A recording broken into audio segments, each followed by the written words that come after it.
أكبر الله أكبر الله أكبر الله أكبر الله أكبر الله أكبر الله أكبر الله أكبر الله أكبر كبيرا والحمد لله كثيرا وسبحان الله بكرة وأصيلا لا إله إلا الله ولا نعبد إلا إياه مخلصين له الدين ولو كره الكافرون ولو كره المشركون ولو كره المنافقون ولو كره الفاسقون لا إله إلا الله وحده صدق وعده ونصر عبده وعز جنده وهزم الأحزاب وحده لا إله إلا الله والله أكبر الله أكبر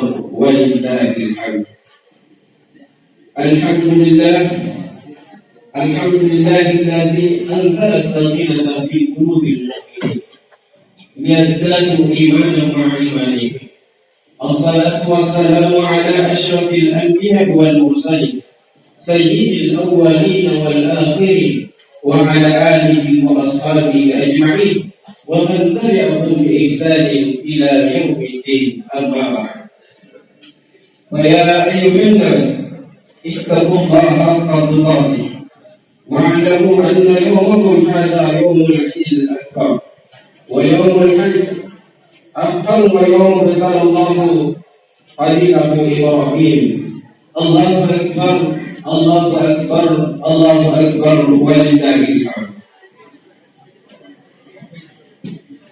Pada hari ini 10 Zulhijjah 1443 Hijriah, seluruh umat Islam di seluruh dunia merayakan hari raya Idul Adha atau hari raya Kurban. Hari ini kita kembali diingatkan pada kisah Nabi Ibrahim alaihissalam yang diuji kecintaannya kepada istri dan anaknya dengan cintanya kepada Allah Subhanahu wa Ta'ala. Dan Nabi Ibrahim alaihissalam telah membuktikan cintanya kepada Allah melebihi segalanya. Hal inilah yang membuat kita, bahkan Nabi Muhammad sallallahu alaihi wasallam sendiri, mengambil pelajaran dari kisah Nabi Ibrahim alaihissalam. Allah Subhanahu wa Ta'ala berfirman dalam Quran surah Al-Mumtahanah ayat 4. "Qad kanat lakum uswatun hasanah fi Ibrahim walladzina ma'ah." Sesungguhnya telah ada contoh teladan yang baik bagimu pada Ibrahim dan orang-orang yang bersama dengan dia. Allahu Akbar, Allahu Akbar, Allahu Akbar, walillahil hamd. Ada 3 pelajaran yang dapat kita ambil dari kisah Nabi Ibrahim alaihissalam dan keluarganya. Pelajaran yang pertama, yaitu berbaik sangka kepada Allah Subhanahu wa Ta'ala. Di dalam kitab Al-Anbiya karangan Ahmad Bahjah dijelaskan, suatu ketika Nabi Ibrahim alaihissalam bangun dari tidurnya, kemudian memerintahkan kepada istrinya yang bernama Siti Hajar untuk mempersiapkan perjalanan dengan membawa bayinya. Maka Siti Hajar segera bergemas untuk melakukan perjalanan yang panjang. Pada hari itu Nabi Ismail masih bayi. Nabi Ibrahim alaihissalam melangkahkan kaki membawa keluarganya menyusuri bumi yang penuh dengan pepohonan dan rerumputan sampai akhirnya dia tiba di padang Sahara. Beliau terus berjalan hingga mencapai pegunungan, kemudian masuk ke daerah Jazirah Arab. Ibrahim menuju ke sebuah lembah yang tidak ditumbuhi tanaman, tidak ada buah-buahan, tidak ada pepohonan, tidak ada makanan, dan tidak ada minuman, tidak ada tanda-tanda kehidupan di dalamnya. Di tempat itu, beliau turun dari hewan tunggangannya, kemudian menurunkan istri dan anaknya. Dan tanpa berkata-kata, Nabi Ibrahim alaihissalam langsung meninggalkan istri dan anaknya di sana yang masih bayi. Mereka berdua hanya dibekali sekantong makanan dan sedikit air yang tidak cukup untuk 2 hari. Tentu saja Siti Hajar heran, kemudian mengejar suaminya sambil bertanya, kenapa engkau meninggalkan kami di tempat yang tidak ada tanda-tanda kehidupan ini? Tapi Nabi Ibrahim tidak menjawab pertanyaan istrinya. Beliau tetap saja berjalan dan Siti Hajar terus mengulangi pertanyaannya. Tetapi Nabi Ibrahim tidak menjawab pertanyaan istrinya. Lalu Siti Hajar kembali bertanya, apakah Allah yang memerintahkanmu untuk meninggalkan kami? Barulah Ibrahim menjawab, betul ya istriku, ini adalah perintah Allah Subhanahu wa Ta'ala. Siti Hajar kemudian berkata, kalau memang ini perintah Allah, maka silahkan engkau meninggalkan kami. Sebab ini perintah Allah, maka Allah pula lah yang akan menjagaku beserta anakku. Kemudian Ibrahim pergi meninggalkan istri dan anaknya. Inilah bukti cintanya Nabi Ibrahim alaihissalam beserta istrinya kepada Allah Subhanahu wa Ta'ala. Allahu Akbar, Allahu Akbar, Allahu Akbar, walillahil hamd. Kita sudah melihat keimanan Nabi Ibrahim alaihissalam beserta istri yang luar biasa, mampu berbaik sangka kepada Allah Subhanahu wa Ta'ala. Mereka meyakini bahwa selagi mereka bersama Allah, maka tidak akan ada yang menyesalakannya, mencelakannya ataupun melukainya. Kalau kita lihat sekarang, banyaknya orang yang frustasi, putus asa, bukan karena tidak diberikan nikmat oleh Allah Subhanahu wa Ta'ala, melainkan tidak berbaik sangka kepada Allah Subhanahu wa Ta'ala, tidak bersyukur atas segala nikmat yang diberikan oleh Allah. Di dalam hadis qudsi disampaikan, Allah bersama prasangka hambanya dan tidak ada alasan bagi kita khawatir dan frustasi dengan kehidupan dunia, karena nikmat Allah sangat dan luas. Dalam Quran surah Luqman ayat 27 Allah Subhanahu wa Ta'ala berfirman, walau anna ma fil ardi min sajaratin aqlam wal bahru yamudduhu min ba'di sab'ati abhurin ma nafiyat kalimatullah innallaha azizun hakim. Jika engkau jadikan pohon-pohon yang ada di dunia ini sebagai wadah untuk menulis dan air di lautan sebagai tintanya, kemudian didatangkan lagi 7 lautan sebagai tambahan, maka sungguh tidak akan habis engkau menulis nikmat-nikmat Allah. Allah Maha Perkasa lagi Maha Bijaksana. Allahu Akbar, Allahu Akbar, Allahu Akbar, walillahil hamd. Pelajaran yang kedua, tidak putus asa dalam mencari rezeki yang halal. Setelah Nabi Ibrahim alaihissalam meninggalkan istri dan anaknya untuk kembali meneruskan perjuangannya berdakwah di jalan Allah Subhanahu wa Ta'ala. Dan saat itu Siti Hajar sedang menyusui Ismail, sementara dia sendiri merasa kehausan. Panas matahari yang menyengat sehingga terasa begitu mengeringat tenggorokan. Setelah 2 hari berselang, perbekalan air dan makanan mulai habis. Kegelisahan dan kekhawatiran pun membayangi Siti Hajar. Ismail menangis disebabkan karena kehausan. Kemudian Siti Hajar pergi mencari air dengan berlari-lari kecil hingga sampai di kaki Bukit Safa. Kemudian naik di Bukit Safa, menetap ke sana kemari untuk melihat adanya sumber air. Tetapi Siti Hajar tidak melihat keberadaan air. Kemudian turun dari Bukit Safa dan berlari-lari kecil ke Bukit Marwah. Namun usahanya tidak membuahkan hasil apa-apa. Siti Hajar turun dari Bukit Marwah untuk melihat Ismail. Siti Hajar kasihan melihat anaknya menangis karena kehausan. Siti Hajar kebingungan dan kembali mengulang berlari-lari kecil dari Bukit Safa ke Bukit Marwah, mengulang-ulangi sampai 7 kali, dan inilah menjadi dasar disebutkannya sa'i. Siti Hajar mulai kecapean dan kembali melihat anaknya. Siti Hajar kaget sebab menjumpai malaikat Jibril berdiri di samping Ismail. Jibril berkata, wahai Siti Hajar, engkau tidak usah khawatir, sebab di sini Nabi Ibrahim alaihissalam beserta anakmu Ismail akan membangun Baitullah. Ibrahim menitipkanmu di sini kepada Allah Subhanahu wa Ta'ala, dan Allah tidak akan melantarkan hambanya. Jibril kembali berkata, Zam-zam, zam-zam, zam-zam, yang artinya berkumpullah, berkumpullah, berkumpullah. Kemudian Ismail yang menangis disebabkan karena kehausan, menghentak-hentakkan kakinya ke tanah, dan tiba-tiba muncullah mata air dari dalam tanah, mengalir dengan deras sampai menjadi sebuah sumur.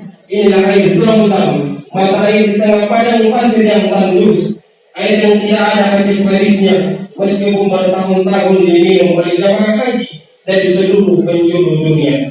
Allahu Akbar, Allahu Akbar, Allahu Akbar, walillahil hamd.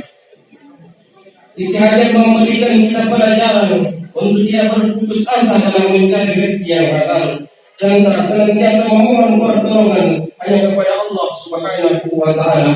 Sebagaimana firman dalam Quran surah Al-Nahl ayat 53, "Wa ma bikum min ni'matin fa min Allah, tsumma idza massakum ad-durru fa ilayhi taj'arun." Seluruh nikmat yang kita rasakan datangnya dari Allah Subhanahu wa taala. Maka ketika diberikan kenikmatan, senantiasa mengingat dan meminta pertolongan hanya kepada Allah Subhanahu wa taala. Allahu Akbar, Allahu Akbar, Allahu Akbar, walillahil hamd.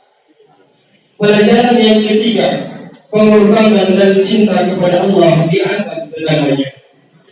Kisah pengorbanan Nabi Ibrahim alaihissalam dimulai ketika memasuki usia 70 tahun, tetapi belum dikaruniai oleh seorang anak. Suatu waktu Nabi Ibrahim berkurban 1.400 binatang, 1.000 ekor kambing, 300 ekor sapi, dan 100 ekor unta. Seluruh baginya dibagi-bagikan kepada fakir miskin yang ada di kampungnya. Ketika semua hewan kurban selesai disembelih, Nabi Ibrahim didatangi oleh malaikat Jibril yang pada saat itu berwujud sebagai anak muda. Jibril berkata kepada Nabi Ibrahim alaihissalam, "Ya Nabi Ibrahim, kenapa begitu banyak hewan yang engkau kurbankan? Kenapa engkau begitu pemurah? Engkau begitu peduli dengan kondisi fakir miskin di kampungmu ini?" Nabi Ibrahim kemudian berkata, "Wahai anak muda, semua yang saya lakukan ini adalah perintah Allah Subhanahu wa taala.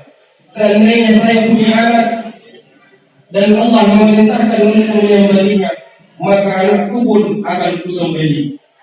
Allahu Akbar, Allahu Akbar, Allahu Akbar, walillahil hamd. Itulah ucapan Nabi Ibrahim alaihissalam di depan malaikat Jibril yang berwujud sebagai pemuda yang ingin memuji keimanan Nabi Ibrahim, dan malaikat Jibril mencatat ucapan Nabi Ibrahim sebagai janjinya kepada Allah Subhanahu wa taala ketika suatu waktu dikaruniai oleh seorang anak. Beberapa tahun kemudian, istri Nabi Ibrahim mengandung dan melahirkan seorang anak yang bernama Ismail. Dan disinilah Nabi Ibrahim membuktikan janjinya kepada Allah Subhanahu wa taala. Waktu Ismail sudah berusia anak-anak, hati Nabi Ibrahim semakin kuat pada putranya. Tidak mengharangkan, karena Ismail adalah anak yang berpuluh-puluh tahun dinanti hadirannya dan hadir setelah Nabi Ibrahim alaihissalam berusia tua. Tetapi begitu besar ujian Allah Subhanahu wa taala kepada Nabi Ibrahim. Pada janji yang telah dia ucapkan di waktu belum dikaruniai oleh seorang anak, Nabi Ibrahim diberikan ujian yang sangat dahsyat, bahkan sama sekali tidak terima akal sehat manusia. Seorang ayah diperintahkan oleh Allah Subhanahu wa taala di dalam tidurnya untuk menyembelih anak yang sangat dia cintai.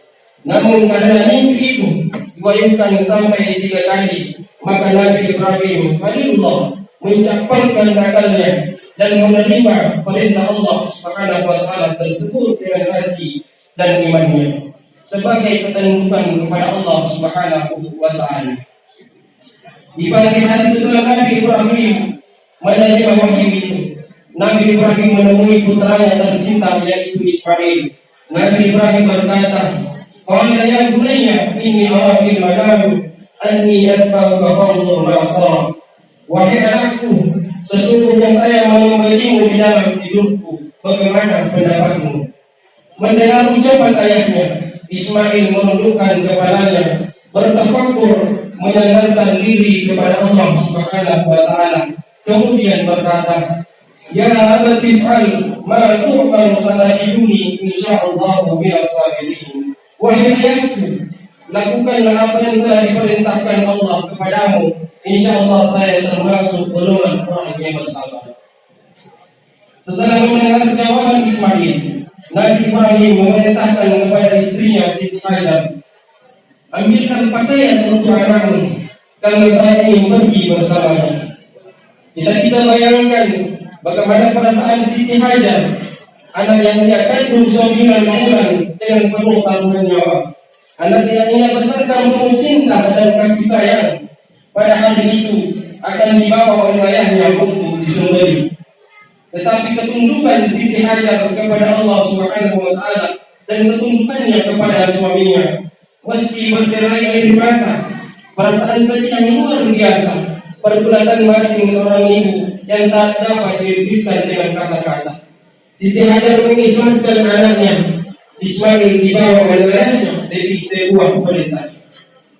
Setelah terjadi kesepakatan antara Ismail, Ibrahim dan Siti Hajar untuk menunaikan perintah Allah Subhanahu wa taala, dan dibawa Ismail oleh ayahnya ke suatu tempat indah, dan dibaringkanlah Ismail oleh ayahnya untuk memulai proses penyembelihan.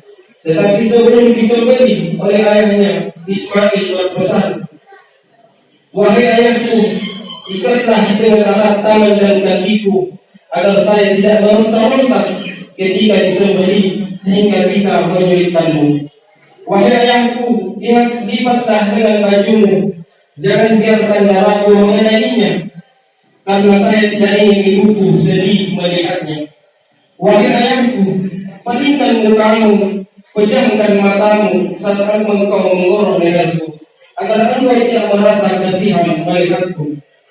Wahai ayahku, sentakkan pedangmu dengan keras, agar tenggorokanmu bisa putus dengan cepat, sehingga aku tidak terlalu merasakan sakitnya."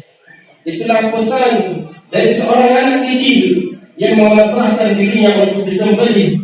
Setelah mendengar pesan itu, Nabi Ibrahim kemudian meletakkan pedangnya di leher Ismail, kemudian memalingkan mukanya, memejamkan matanya, dan mengucapkan Bismillahirrahmanirrahim, Allahu Akbar. Nabi Ibrahim menarik pedangnya sampai mengenai tulang leher. Darah pun bercucuran dengan keras. Nabi Ibrahim membuktikan janjinya melaksanakan perintah Allah untuk menyembelih anaknya. Tetapi waktu Nabi Ibrahim ingin melihat keadaan Ismail, Nabi Ibrahim membuka matanya, diperlihatkan kebesaran Allah Subhanahu wa taala. Sebab yang ada di depannya, yang barusan dia sembelih, sesungguhnya bukanlah Ismail, melainkan Allah gantikan dengan seekor kibas. Subhanallah, demikian cepat Nabi Ibrahim menghentakkan pedangnya, tetapi lebih cepat kuasa Allah mengganti tubuh Ismail dengan seekor kibas. Sehingga ketika Nabi Ibrahim memalingkan wajahnya dan memejamkan matanya, dia mengira bahwa yang dia sembelih adalah putranya Ismail. Tetapi ketika Nabi Ibrahim membuka matanya, mengangkat pedangnya yang sudah dipenuhi dengan darah, dia melihat Ismail berdiri di sampingnya bersama malaikat Jibril alaihissalam. Kemudian Jibril berkata, Allahu Akbar, Allahu Akbar, Allahu Akbar. Kemudian Ismail pun berkata, La ilaha illallah, Allahu Akbar. Dan Nabi Ibrahim pun berkata, Allahu Akbar, walillahil hamd. Dan inilah menjadi dasar kita bertakbir dan berkurban. Allahu Akbar, Allahu Akbar, Allahu Akbar, walillahil hamd. Jamaah salat Id yang dimuliakan Allah Subhanahu wa taala. Kita semua sudah mendengar dari kisah Nabi Ibrahim alaihissalam.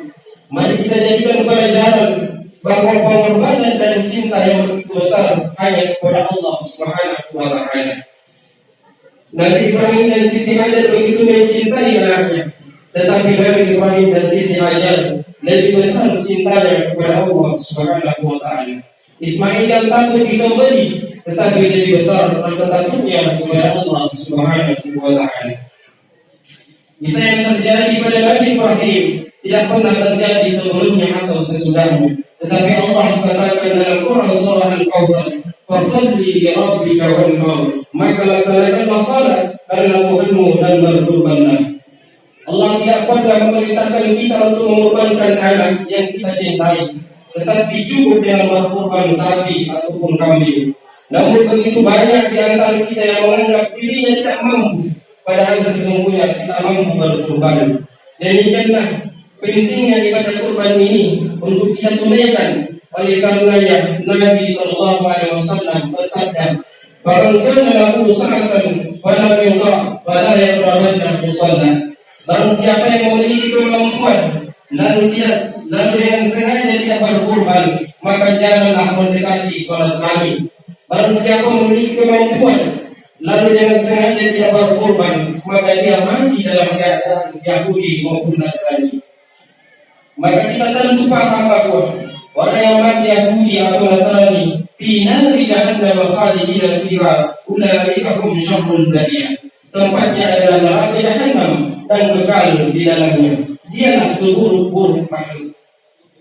Sebaliknya Nabi sallallahu alaihi wasallam bersabda, "Ma amilat ibnu Adam yawma nahrin amalan ahabba ila Allah min arafati damin wa innahu la ya'ti yawmal qiyamah bi turuhiha wa dhafariha wa ashhariha wa inna ad-dama la yaqamu ila Allah bi makanin qabla an yara fil ardi fasahibuha nafsuha." Tidak ada amalan anak cucu Adam pada hari raya kurban yang lebih dicintai Allah Subhanahu wa taala melainkan mengucurkan darah atau menyembelih hewan kurban.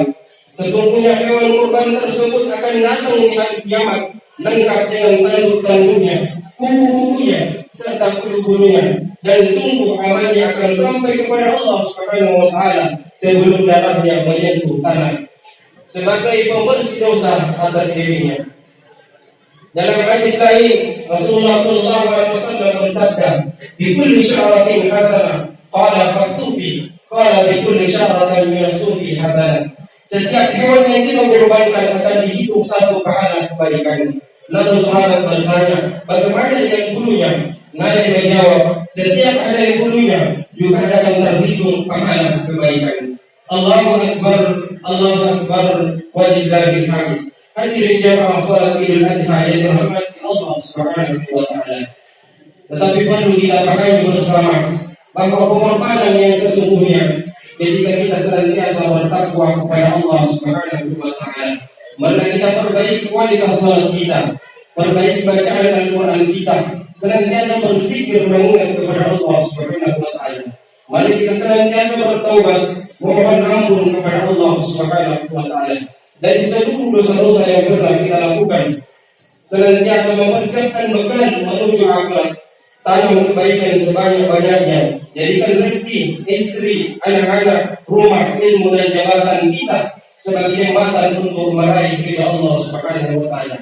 Insyaallah kita bahagia di dunia dan mulia di akhirat. Amin ya rabbal alamin. Barakallahu li wa lakum fil Qur'anil azim. ونفعني وإياكم بما فيه من الآيات والذكر الحكيم وأقول قولي هذا وأستغفر الله لي ولكم ولسائر المسلمين من كل ذنب فاستغفروه إنه هو الغفور الرحيم.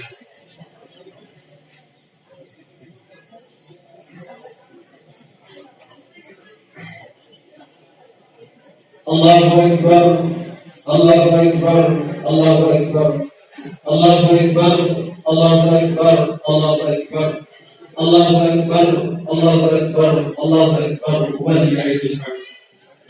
الحمد لله حمدا كثيرا كما أمر.